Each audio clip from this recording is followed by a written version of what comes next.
8 votos a 3, o Supremo rejeitou o recurso da PGR que tentava anular a decisão do Edson Fachin de anular as condenações do Lula e transferir os casos de Curitiba para Brasília, né? Bom, acho que todo mundo que se interessa pelo assunto acompanhou. Vale notar que no voto do Marco Aurélio Mello, ele que votou a favor da posição da PGR, votou com quem abriu a dissidência, que foi o Nunes Marques. O Nunes Marques havia dito que as condutas atribuídas a Lula têm relação com o esquema da Petrobras e, por isso, no entendimento dele, podem ser julgadas pela Justiça de Curitiba. O Alexandre de Moraes levantou um tema interessante, que é a defesa de que não vá para Brasília. Ele concorda com a decisão do Fachin de considerar a 13ª Vara em Curitiba juridicamente incompetente para os casos, porém, quer que os casos sejam transferidos para Brasília. É a questão territorial, né? E, aliás, essa posição, segundo Toffoli e Gilmar Mendes, e também Lewandowski, merece ser discutida na oportunidade adequada. Ou seja, ainda vão discutir para onde vai. Já decidiram que Curitiba é juridicamente incompetente, a 13ª Vara, e, portanto, só fica pendente, neste caso específico, se vai para Brasília, como determinou o Fachin, ou se a posição do Alexandre de Moraes vai prevalecer, indo para São Paulo. É algo que Toffoli, Gilmar e também Lewandowski disseram que vale a pena considerar, não é? Mas não significa que apoiam automaticamente a posição do Alexandre de Moraes. Então ainda vão discutir se vai para Brasília ou se vai para São Paulo. O Marco Aurélio falou um negócio interessante. Não cabe argumentar, disse ele, que possamos não ter concorrente em 2022. Isso não é argumento jurídico. E seria interessante que o Marco Aurélio dissesse se internamente, ali na hora do cafezinho, ou das conversas que hoje são remotas, né? Tudo à distância, se alguém sugeriu um aspecto político para a tomada da decisão no Supremo. Porque ele afirmou que não cabe argumentar que possamos não ter concorrente em 2022. Alguém teria dito ao Marco Aurélio, olha, se não for o Lula, não vai ter outro lá para derrotar o Bolsonaro. Algo assim. Foi o que sugeriu o Marco Aurélio. E lembrou, óbvio, que isso não é argumento jurídico, é política. Argumento jurídico é outra história. O Luiz Roberto Barroso votou rapidamente, ele estava com algum problema pessoal ali, tanto que ele nem estava com as anotações, com o seu voto escrito, mas votou com o Fachin, embora dizendo que tem muitas reservas àquela decisão. Não disse quais. Votou com o Fachin, acompanhou a decisão do ministro relator de considerar a 13ª Vara em Curitiba incompetente juridicamente para esses casos. Fux votou com Nunes Marques, acompanhou a divergência do Nunes Marques e, na sua argumentação, repetiu o que disse Marco Aurélio, porque vale notar que, além dessa referência à eleição, o Marco Aurélio disse o seguinte: o que eu quero saber é onde a maioria está vendo direito líquido e certo a pugnar-se os processos crimes, voltando-se à estaca zero que tramitaram nas instâncias ordinárias. Marco Aurélio lembrou, houve uma decisão em primeira instância, uma decisão em segunda instância, uma decisão no Superior Tribunal de Justiça e também a ratificação, quando o caso chegou ao Supremo, daquelas decisões. Então, o Marco Aurélio perguntou como é que, de repente, todos agora decidem anular tudo, voltar à estaca zero. Mas estaca zero para valer dependerá de um julgamento que está marcado para a próxima quinta-feira, daqui a 6 dias. Que é a respeito da decisão, por 3-2 da segunda turma, referente à parcialidade do Sérgio Moro. Ele foi considerado pela segunda turma, por maioria de 3-2, parcial e suspeito. Se isso for confirmado pelo Pleno, então, aí sim é estaca zero.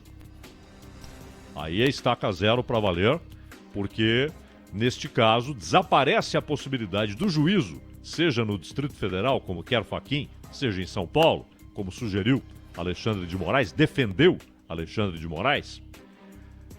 Se desaparece aquela decisão da segunda turma, o juízo que receber os casos poderá, no caso do triplex e no caso do sítio de Atibaia, e havendo uma extensão, se houver a consideração, olha que é um outro aspecto, de que o processo referente ao sítio de Atibaia também foi tocado, contagiado pelas posições do Sérgio Moro, neste caso, se vale a decisão da segunda turma, isso parte do zero.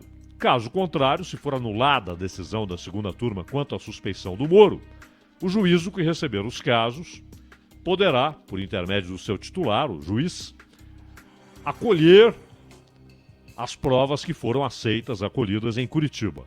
E a partir daí, decidir, inclusive já proferir a sentença.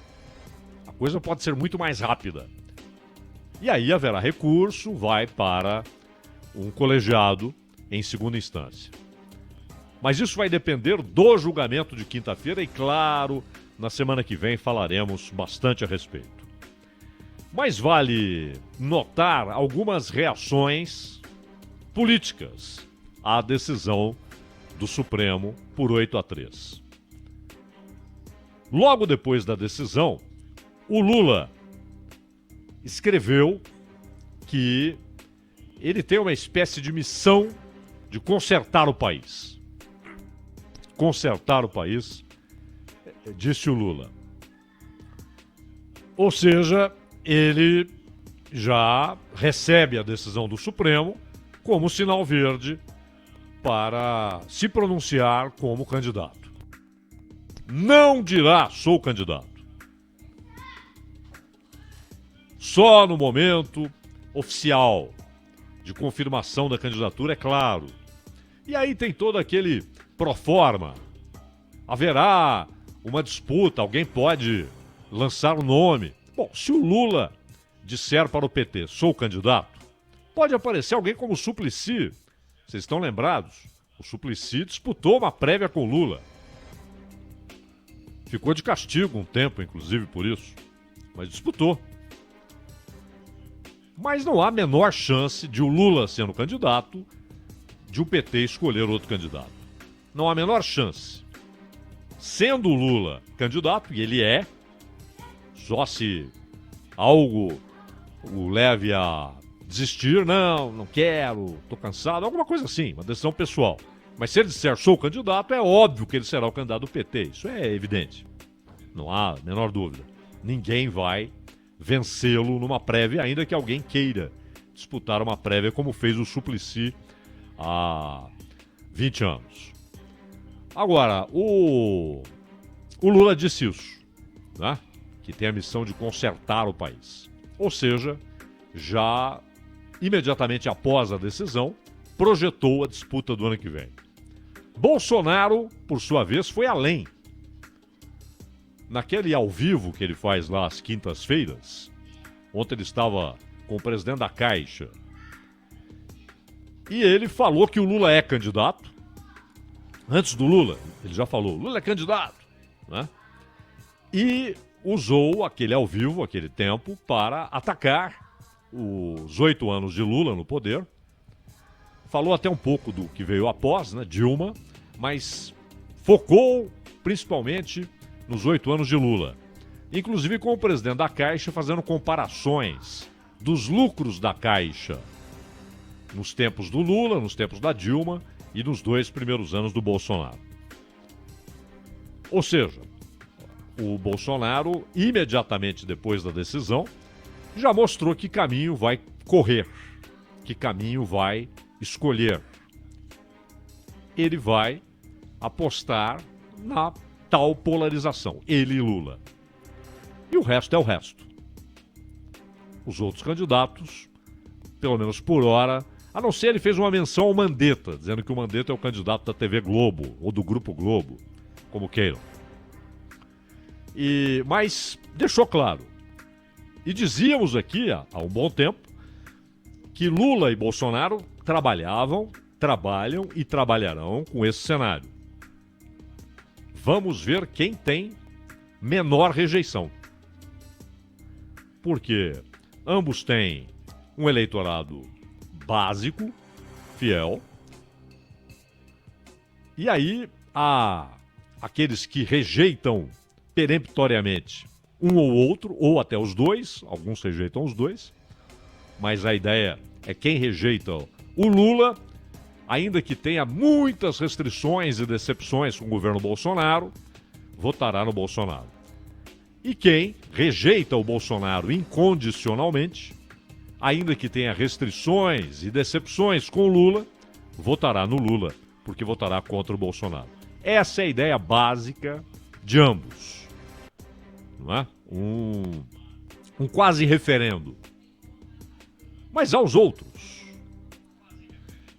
O Ciro Gomes, hoje, concedeu uma entrevista à Rádio Bandeirantes, conversou com José Luiz da Atena e metralhou os dois. Ele tem feito isso diariamente em relação ao Bolsonaro e nos últimos dias, ou nas últimas semanas, desde que ficou claro o que aconteceria no Supremo, ele passou a metralhar com mais vigor o Lula. Também, claro, por extensão a Dilma, né? Dizendo que a Dilma foi escolha do Lula e que o Lula colocou a Dilma porque ele que ia mandar, aquela coisa toda. E aí falou de vários aspectos negativos do período em que Lula presidiu o Brasil. Então, Bolsonaro e Lula trabalham com aquele cenário. Bom, os outros vão falar, vão se aproximar ou se distanciar e tal, mas o embate será entre os dois. Essa é a ideia de Bolsonaro e Lula. E o Ciro tenta romper essa lógica que as pesquisas indicam, né? Porque as pesquisas mostram os dois, Bolsonaro e Lula, bem à frente dos demais. Claro, falta 1 ano e meio, tem muito chão. Então o Ciro vai metralhar os dois. E disse ao Datena, aqui na Rádio Bandeirantes, que não admite a hipótese, ele usou a expressão de trabalhar com essa gente. Ele estava se referindo ao PT, quando o Datena perguntou se haveria a possibilidade de uma aproximação e até de uma candidatura conjunta, não é? Então, esses pontos foram levantados pelo Ciro e vai ser a toada dele. Mas hoje é sexta-feira, correto? Então, às 5 da tarde, Ronald e Sônia, assim que Ronald Gimenez e Sônia olhar para você, como quem diz, acabou. Assim que o quinto sinal marcar 5 da tarde, deve começar, porque toda sexta-feira, às 5 da tarde, acontece uma conversa envolvendo Sérgio Moro, Mandetta e Amoedo. Essa informação foi trazida pelo Diogo Mainardi. Inclusive no aniversário do golpe de 64, aí não foi numa sexta, né? Participaram Luciano Huck, João Dória, Eduardo Leite, Ciro Gomes. Participaram não da conversa, mas daquele manifesto, todo mundo se lembra. Assinado por Ciro, Eduardo Leite, governador do Rio Grande do Sul, que já disse que não é candidato à reeleição, então pode até ser que dispute uma prévia no PSDB. João Dória, Luciano Huck, Amoedo e Mandetta, além de Sérgio Moro. Então eles falam em apresentar um documento denominado Pacto pelo Brasil. E aí vem o troço difícil. candidatura única desse grupo. E aí o Ciro deve dizer aquilo que o Fellini certa vez falou assim: eu defendo uma Europa unificada, quando já começou aquela conversa de unificar a Europa. E ele dizia: eu defendo a ideia, que seja uma ditadura, desde que eu seja o ditador. Né? Tirou com humor, é claro. O Fellini não tinha a menor pretensão de ser ditador de coisa alguma.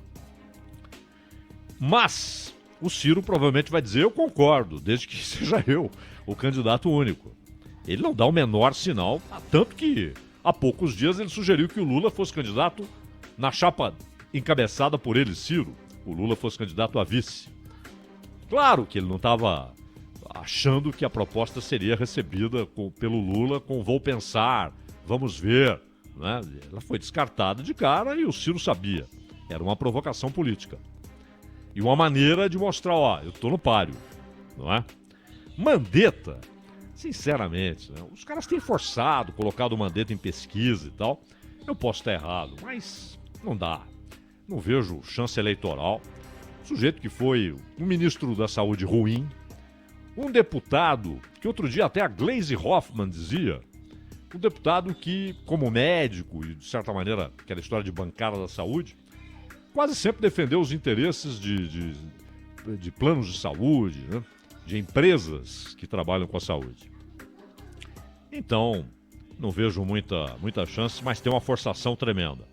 O Huck, aquela história, não é o problema de ser um apresentador de TV e nunca ter sido político. É o problema de não ter dito até hoje o que pensa, a não ser lugares comuns, não é? O Moro, para mim, ele não tem a menor natureza para o debate, para o embate numa campanha eleitoral, não é? Mas é claro, é um sujeito que nas pesquisas ainda tem uma popularidade razoável. E resta o PSDB, Dória, Eduardo Leite, enfim, aquele que o PSDB escolher, não é? Mas ambos aparecem lá embaixo nas pesquisas. Não sei se o Dória conseguirá uma arrancada com os problemas que ele tem pela frente, com decisões erradas que ele tem tomado. Mas enfim, a decisão deu início à oficialização do que teremos no próximo ano e meio.